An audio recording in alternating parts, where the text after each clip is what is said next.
Throughout history, gaming technology has got more and more advanced. We've seen all sorts of evolution over the years, from parallaxed interiors to create falsified interiors inside buildings, and that's just one example out of millions of different new forms of technology that have made their way into gaming. But the one technology that's probably more controversial than anything we've ever seen before is AI.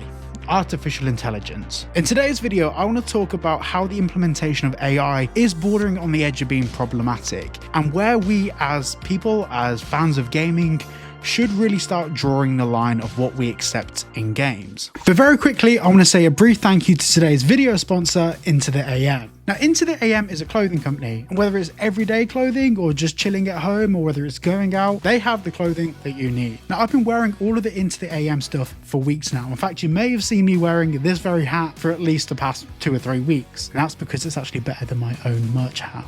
But let's not talk about that. And on the website, you can find a range of clothing to meet your needs. Not only is their stuff extremely comfy, like genuinely this is the comfiest thing I've ever owned, and this hat is... These are so comfy. I love them. But also everything on their site is also affordable, and that's a big thing. I've had many clothing companies reach out to me, and a lot of their clothing is so expensive that I just can't get behind it. But with Into the AM, their stuff is not only quality, comfortable, and affordable, but also their business has a really good backstory behind it. Now, you should definitely go and check out their website at the link below, and you can also save yourself 10% by using that link as well. So thank you to Into the AM for sponsoring today's video, and let's get back to the video. Now, I very quickly just want to get the boring bit out of the way. The words artificial and intelligence have become very loose, like extremely loose over the years. The true form of artificial intelligence is a machine that can artificially generate its own results without necessarily algorithmic input. Because an algorithm, although it can be considered AI, it's not. You're giving it a formula. You're saying to it, if there's a 2 there and there's a plus symbol and there's a 2 there, 2 plus 2 equals 4, which isn't AI. That's maths. And things like ChatGPT, they're not actually artificial intelligence. It's a language model. All it does is it thinks of the best word that's suited to go next. It is getting better. It's pretty impressive, but AI isn't really exactly accurate to what it is. But the way that we're going to refer to AI in this video is the same way that everyone refers to AI, which is basically a form of technology that can replace a human. And of course, we're going to apply that to gaming. So with Grand Theft Auto 6, obviously now being not too far away, there are a lot of patents that are being filed by Take-Two Interactive for AI technology. And this has got me thinking, is all of it necessary, or is it just a combination of ease of workflow and saving costs? For example, you may have noticed for the past year or two, there's been a lot of strikes in relation to the actor industry. And this is because a lot of actors that now go into video games are actually getting clauses in their contracts where they're basically agreeing to their voice being cloned for use in AI. So for example, if they decided to re-record a line, rather than having to pay the actor to come back in, they can use artificial intelligence to feed all their voice lines into the algorithm and let it spit out a clone of their voice. Now, whilst this is cool, of course it is, it's fucking worrying, isn't it?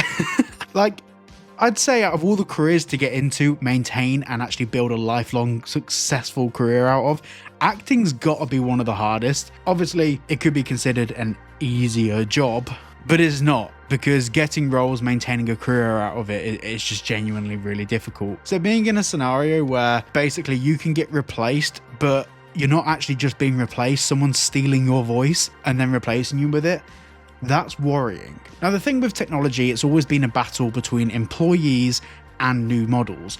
So when the horse was replaced with a car, of course, a lot of people that maintained stables were out of work. But then the automotive industry employed 10 times the amount of people to maintain that industry. So yes, people were technically losing their jobs, but more people gained gainful employment from it. But with AI, it's not the same. It's technically possible for a team of maybe 10 or 100 people to create software that's used by billions of people. A good example of this is ChatGPT. Back in the early days, OpenAI's team was so small. And when we apply this to the arts, such as gaming, we end up with this really weird scenario where, for example, something that Inzoi have just done, they've introduced a system where you can generate your own assets to put in the game using artificial intelligence. Now, as a consumer, that's really cool. But as someone thinking from a creative point of view, what are they training it off? Have they paid the licensing to train off that material? And that's also going to be putting people out of jobs. Now, that technology is still technically in its early days. That's in its first 2 years of infancy. But as that technology evolves, are we going to be in a scenario where for the past 20 years, all of these people that have designed assets and models for games, is all of their work going to get fed into AI algorithms, and then in 10 years time, they're not needed anymore because all of their hard work is now being trained off? And this brings me on to a slightly separate topic, but very closely related. Websites like Shutterstock, I stopped uploading my photos to them. So for the past few years, I've taken loads of photos and put them on Shutterstock, and people download them and you make a couple of dollars a year. It's not much to write home about. But now all of these websites, and Adobe is a prime example of this, whenever you use any of their services, your artwork, your Photoshop project, or your image that you upload to Shutterstock is being used to train their AI to develop the same images. Like, rather than paying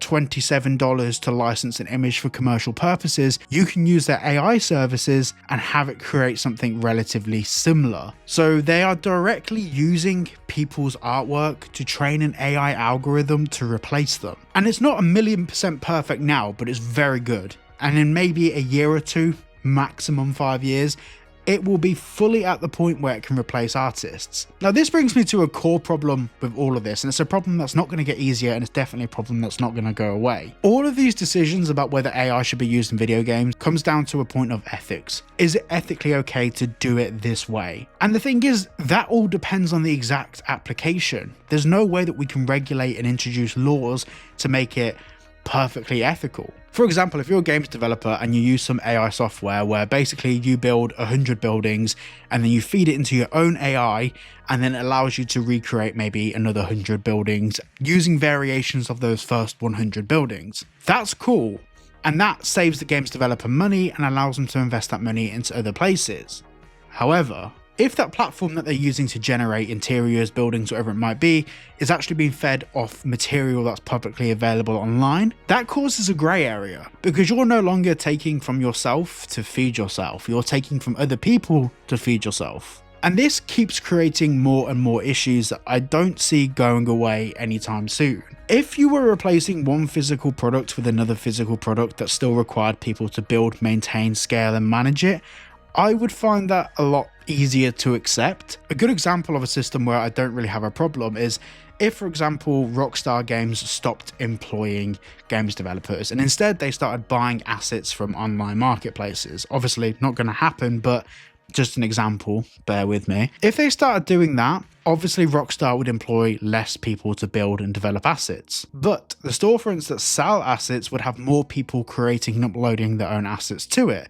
So whichever way you look at it, developers are still getting paid. So that's not really a problem. However, if you have a company, and by the way, this is not what Rockstar are doing, so I just need to make that categorically clear, but this is what a lot of games developers are doing. If a storefront is selling some AI technology to a games developer that allows them to automatically generate their assets, whether it's tables, whether it's chairs in the game, whether it's artwork on the walls in the game, and all of that data that's being used to feed that AI algorithm is coming from users that upload content to that website, whether or not it's in the small print and whether or not developers agree to it, it's still extremely unethical from an industry standpoint. The storefronts are raking in tons of cash, yet the people that are actually uploading their 3D models are getting nothing.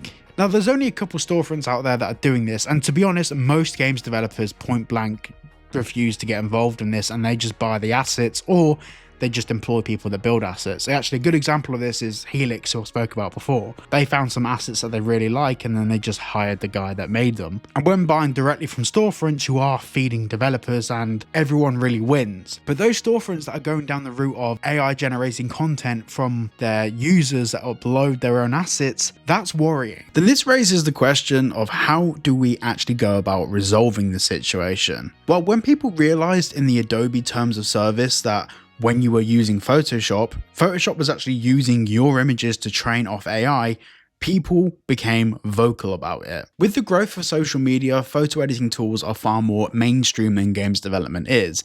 However, being vocal in those different fields does produce results. With the backlash that Adobe got, especially with some huge accounts on Twitter talking about it, they ended up revising their policies and actually stopped training AI models off the back of what people were creating within their services, unless you use things like Adobe Firefly. So if you are a games developer, these are issues that you should be able to talk about. Now this brings me to a really good question, which is, what do you guys think? What AI implementation have you seen into video games that you do think is ethical, and what do you think isn't ethical? Let me know down below. Thank you so much for watching today's video, and a huge thank you to Into the AM for sponsoring. Their link is down below, and I'll see you all in the next one. New beginnings on the cusp. Not too old to adjust. Old dog, new tricks. Remember, I was just a pup. Something dirty in my cup. Clean soul, good karma is a must. Still my shooter in the cut. I was stuck inside a rut. Played the game, made bank, moved G. Anything to get a buck. You won't find me in the club.